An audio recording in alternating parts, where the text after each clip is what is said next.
जय श्री राम दोस्तों। उम्मीद की उम्मीद चैनल पर आपका स्वागत है दोस्तों। हम पढ़ रहे थे संज्ञा। संज्ञा में हमने तीनों संज्ञाएं पढ़ ली थी। व्यक्तिवाचक संज्ञाएं मुख्य रूप से भाववाचक संज्ञा और जातिवाचक संज्ञा। जातिवाचक संज्ञा के हमने दो भेद पढ़ लिए थे, द्रव्यवाचक संज्ञा और समूहवाचक संज्ञा। आज हम संज्ञा की पहचान के विशेष नियम पढ़ेंगे। परीक्षा में आजकल प्रश्नों का पैटर्न है वो चेंज हो गया है दोस्तों। अब परीक्षा में वाक्य पूछे जाते हैं और वाक्य में कोई शब्द है वो अंडरलाइन किया हुआ होता है और उसमें संज्ञा बतानी होती है, तो उस समय थोड़ी मुश्किल हो जाती है उत्तर निकालने में दोस्तों। तो आज हम उन सभी नियमों को एक बार देखेंगे। चलो पढ़ते हैं दोस्तों।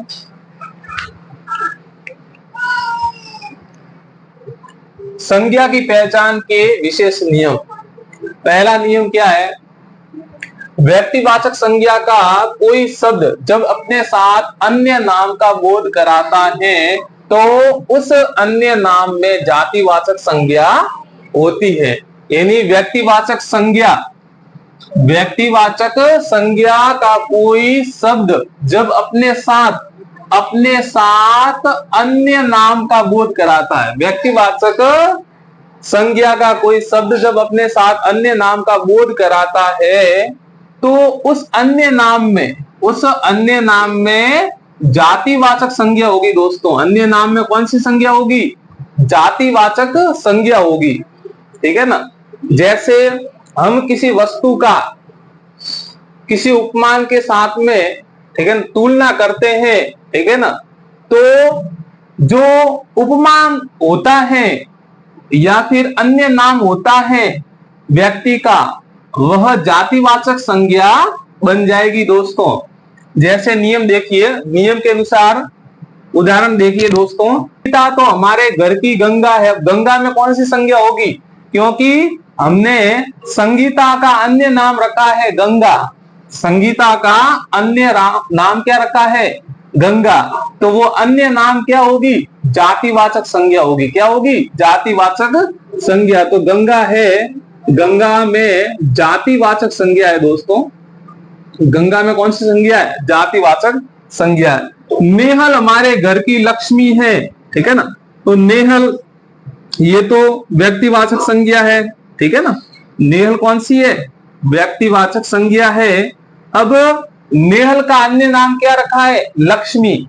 नेहल हमारे घर की क्या है? लक्ष्मी है। नेहल हमारे घर की लक्ष्मी है, तो लक्ष्मी में जातिवाचक संज्ञा होगी, क्योंकि नेहल का हमने अन्य नाम क्या रखा है? लक्ष्मी। नेहल हमारे घर की लक्ष्मी है, तो नेहल है व्यक्तिवाचक संज्ञा और लक्ष्मी है जातिवाचक संज्ञा।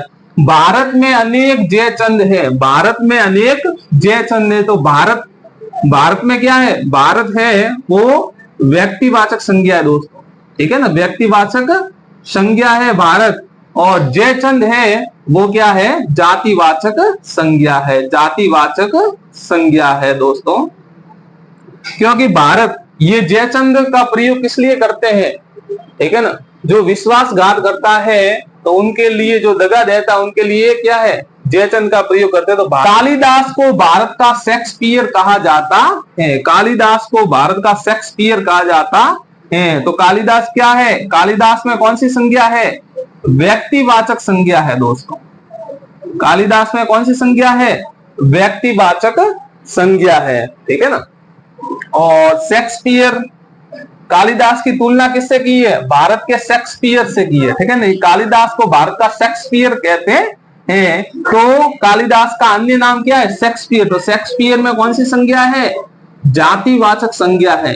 जातिवाचक संज्ञा है। हम किसी व्यक्तिवाचक संज्ञा का अन्य नाम रख लेते हैं तो वो अन्य नाम है वो जातिवाचक संज्ञा बन जाती है। प्रभुदेवा को भारत का माइकल जैक्सन कहा जाता है। प्रभुदेवा को भारत का माइकल जैक्सन कहा जाता है। प्रभुदेवा के अंदर व्यक्तिवाचक संज्ञा है दोस्तों। व्यक्तिवाचक संज्ञा है प्रभुदेवा के अंदर, और माइकल जैक्सन में कौन सी संज्ञा है? जातिवाचक संज्ञा है। जातिवाचक संज्ञा है, क्योंकि प्रभुदेवा को भारत का माइकल जैक्सन कहा जाता है। प्रभुदेवा का अन्य नाम क्या है? भारत का माइकल जैक्सन। तो माइकल जैक्सन क्या हुआ? जातिवाचक संज्ञा। तो दोस्तों बिल्कुल नियम से स्पष्ट है कि व्यक्तिवाचक संज्ञा का कोई शब्द जब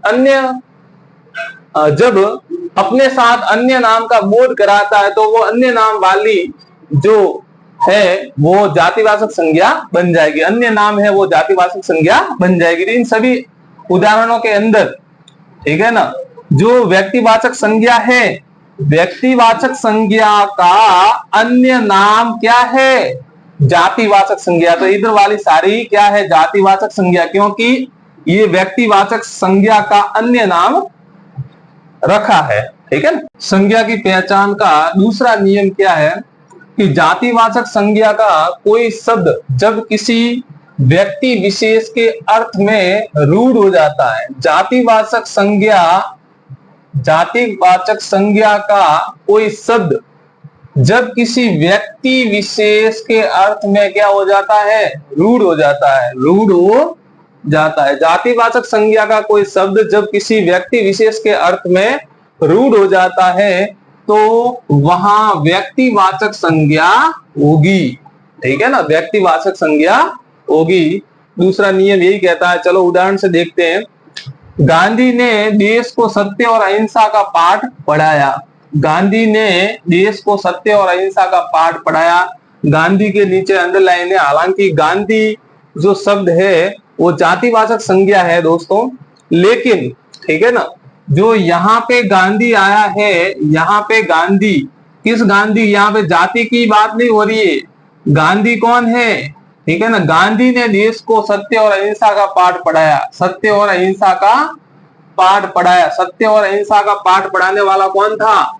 महात्मा गांधी था। कौन था? महात्मा गांधी था।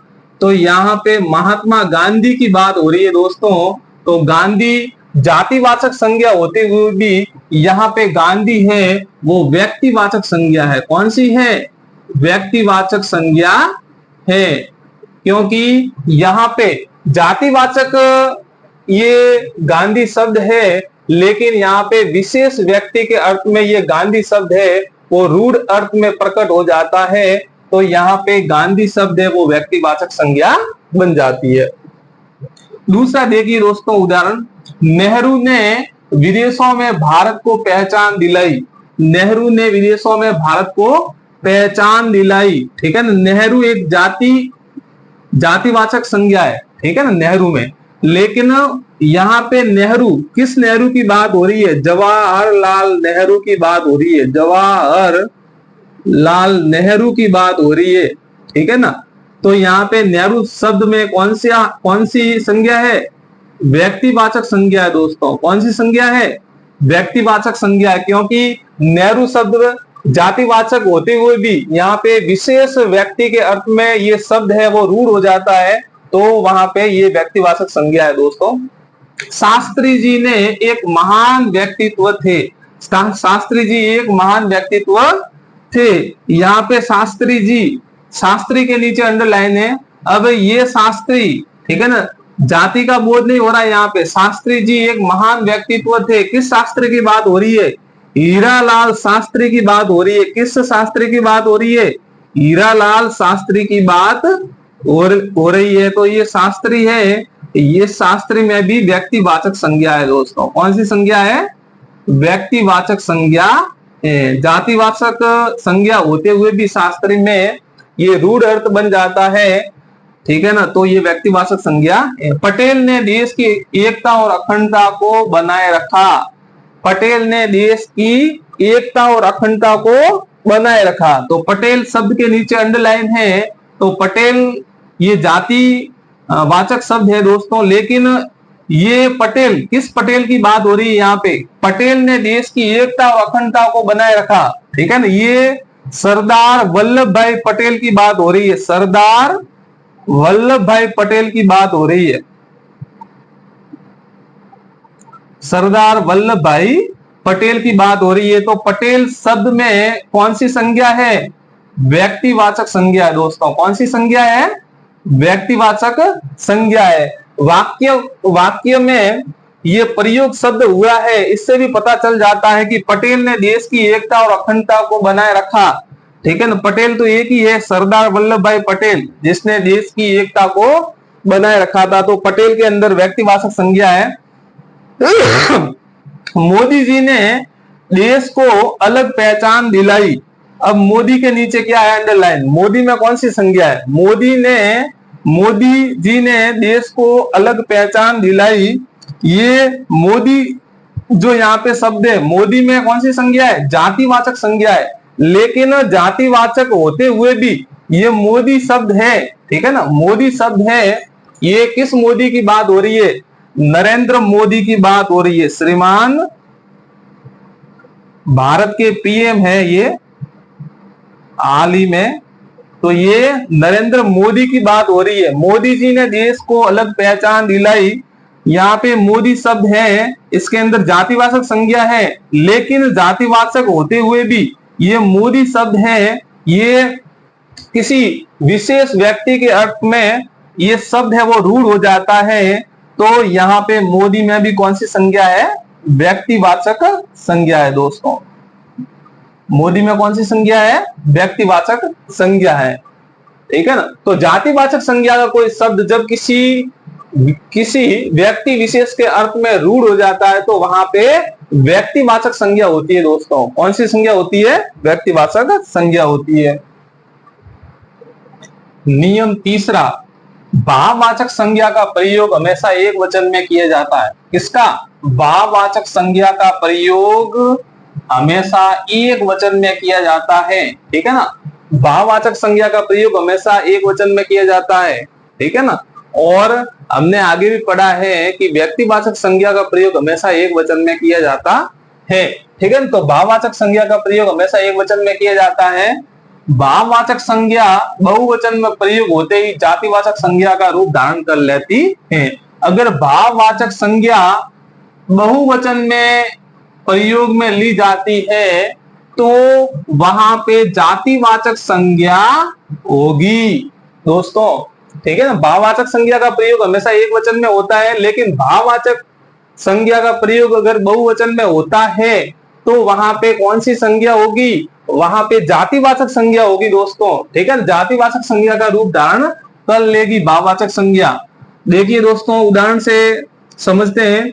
आजकल हमारे शहर में चोरियां बहुत हो रही है। आजकल हमारे शहर में चोरियां बहुत हो रही है। तो चोरियां, ठीक है ना, ये चोरियां शब्द में कौन सी संज्ञा है? बताओ। अब चोरियां शब्द है, ये भाववाचक संज्ञा है, ठीक है ना। चोरियां शब्द है वो भाववाचक संज्ञा है, लेकिन यहाँ पे भाववाचक संज्ञा है वो बहुवचन में प्रयोग में हुई है। चोरियां, चोरी नहीं, चोरियां बहुवचन में प्रयोग हुआ है भाववाचक का। तो भाववाचक संज्ञा अगर बहुवचन में आ जाती है तो वहां पे वो जातिवाचक संज्ञा का रूप धारण कर लेती है। तो चोरियां में कौन सी संज्ञा है? जातिवाचक संज्ञा है। कौन सी संज्ञा है?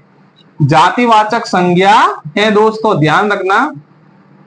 दूसरा एग्जाम्पल, हम सबकी प्रार्थनाएं बेकार नहीं जाएगी। हम सबकी प्रार्थनाएं बेकार नहीं जाएगी। प्रार्थना शब्द को अंडरलाइन किया गया है। प्रार्थना शब्द क्या है? भाववाचक है, लेकिन यहाँ पे भाववाचक संज्ञा का प्रयोग बहुवचन में हुआ है। प्रार्थनाएं बहुवचन में प्रयोग हुआ है, तो प्रार्थनाएं शब्द में क्या हो जाएगा? ये प्रार्थना शब्द जातिवाचक का रूप धारण कर लेगी दोस्तों। जातिवाचक संज्ञा है ये। प्रार्थनाएं शब्द में कौन सी संज्ञा है? जातिवाचक संज्ञा है दोस्तों। तीसरा उदाहरण देखते हैं। मुझे सुखों में जीवन यापन करने की चाह नहीं है। मुझे सुखों में जीवन यापन करने की चाह नहीं है। सुखों को अंडरलाइन किया गया है। सुखों के अंदर कौन सी संज्ञा है? बताओ दोस्तों, ठीक है ना। सुख है वो भाववाचक संज्ञा है, लेकिन यहाँ पे सुखों यानी भाववाचक संज्ञा का बहुवचन में प्रयोग हुआ है। जब भाववाचक संज्ञा बहुवचन में प्रयोग होती है तो वहां पे कौन सी संज्ञा हो जाती है? जातिवाचक संज्ञा हो जाती है दोस्तों। तो सुखों के अंदर कौन सी संज्ञा है? जातिवाचक संज्ञा है। दूसरा एग्जाम्पल लेते हैं, शहर में गंदगियों के ढेर लग गए हैं। शहर में गंदगियों के ढेर लग गए हैं। गंदगी क्या है? भाववाचक है, लेकिन यहाँ पे भाववाचक गंदगियों, ठीक है ना, बहुवचन का प्रयोग हुआ है, ठीक है ना। भाववाचक संज्ञा बहुवचन में आई है, तो गंदगियों में कौन सी संज्ञा है? जातिवाचक संज्ञा है दोस्तों। कौन सी संज्ञा है? जातिवाचक संज्ञा है।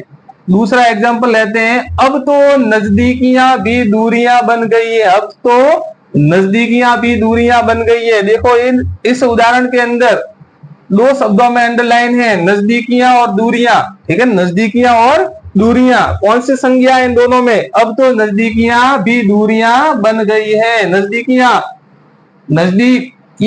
ये भाववाचक संज्ञा है, लेकिन बहुवचन में प्रयोग हुई है, तो कौन सी संज्ञा होगी? जातिवाचक संज्ञा होगी। नजदीकियां में कौन सी संज्ञा है? जातिवाचक संज्ञा है दोस्तों। कौन सी संज्ञा है?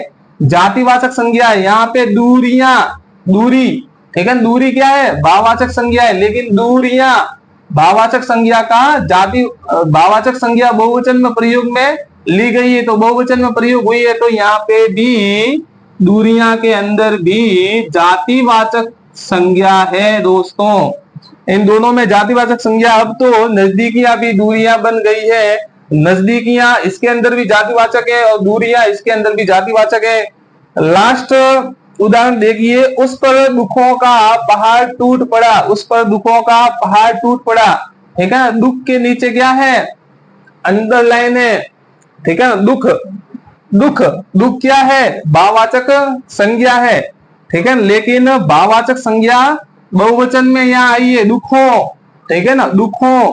तो भाववाचक संज्ञा जब बहुवचन में आ जाती है, तो वह किसका रूप धारण कर लेती है? जातिवाचक संज्ञा का रूप धारण कर लेती है। तो दुखों के अंदर भी कौन सी संज्ञा है? जातिवाचक संज्ञा है। तो दोस्तों स्पष्ट है कि अगर भाववाचक संज्ञा है, अगर बहुवचन में प्रयोग में ली जाती है, तो वह भाववाचक संज्ञा जातिवाचक संज्ञा का रूप धारण कर लेती है। और भाववाचक संज्ञा का प्रयोग हमेशा किसमें होता है? एक वचन में किया जाता है दोस्तों। ये विशेष बात है, इसको आप ध्यान में रखना। इससे रिलेटिव प्रश्न है, परीक्षा में कभी भी बन सकता है। तो दोस्तों कैसी लगी क्लास? अगर अच्छी लगी हो तो जो ये प्लेटफॉर्म है, जो ये चैनल है, इसको भी आगे बढ़ाने में सहयोग करें। धन्यवाद।